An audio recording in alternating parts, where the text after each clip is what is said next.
সুধা ঠাম্মিকে গয়নার টাকা ফিরিয়ে দেয় আর বলে, ঠাম্মি এখানে 20,000 টাকা কম আছে, তবে আমি আপনার সমস্ত টাকা শোধ করে দেব, আমাকে একটু সময় দিন। ঠাম্মি বলেন, সুধা তুমি এই বাড়ির যোগ্য বউ, তুমি টাকা কোথায় পাবে যে টাকা শোধ করবে?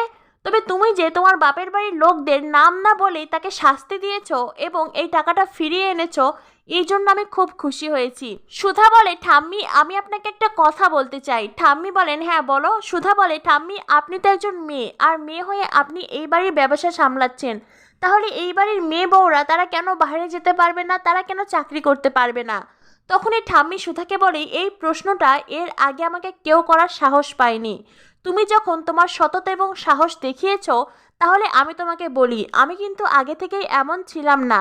আমি এই বাড়ির মেয়ে বউদেরও সুযোগ দিয়েছিলাম, তাদেরকে চাকরি করার অনুমতি দিয়েছিলাম, কিন্তু তারা আবার বিশ্বাস ভরসা রাখতে পারেনি, আর সেই জন্যই আজ আমি এমন হয়েছি।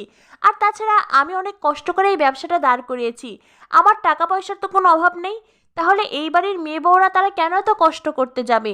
সুধা বলে, কিন্তু ঠাম্মি সকলকে একটা সুযোগ দিলে। ঠাম্মি বলেন, এই বিষয়ে আমি আর কোনো কথা শুনতে চাই না। এই বলে ঠাম্মি ওখান থেকে চলে যান। সুধার মনটা খুব খারাপ হয়ে যায়। সুধা এবার কি করে তেজের টাকা শোধ করবে? এদিকে দেখা যায় এমন একটা ইভেন্ট ম্যানেজমেন্টের দায়িত্ব নিয়েছে, আর সেখানেই মিষ্টির অর্ডার ক্যান্সেল হয়েছে। তাই এমন সমস্ত চাপ দেয় অভিজিৎকে। অভিজিৎকে বলে, যে করেই হোক এক রাতের মধ্যে আমার মিষ্টির অর্ডার কমপ্লিট করা চাই।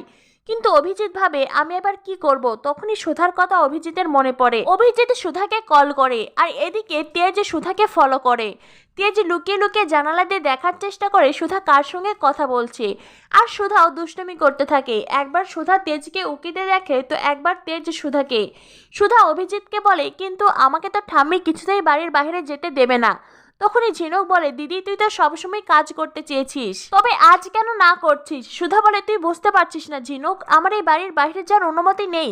তখন কেয়ার অভিজিৎ বলে, তাহলে তুই বাড়ির ভেতর থেকেই কাজটা কর। সুধা বলে, সেটা কিভাবে? অভিজিৎ বলে, আমি যদি মিষ্টি বানানোর সমস্ত উপকরণ তোর বাড়িতে পৌঁছে দেই, তাহলে কি তুই পারবি না এক রাতে বানাতে? সুধা তখন বলে, হ্যাঁ পারবো, তাহলে তাই হোক। এই বলে সুধা ফোন রেখে দেয়।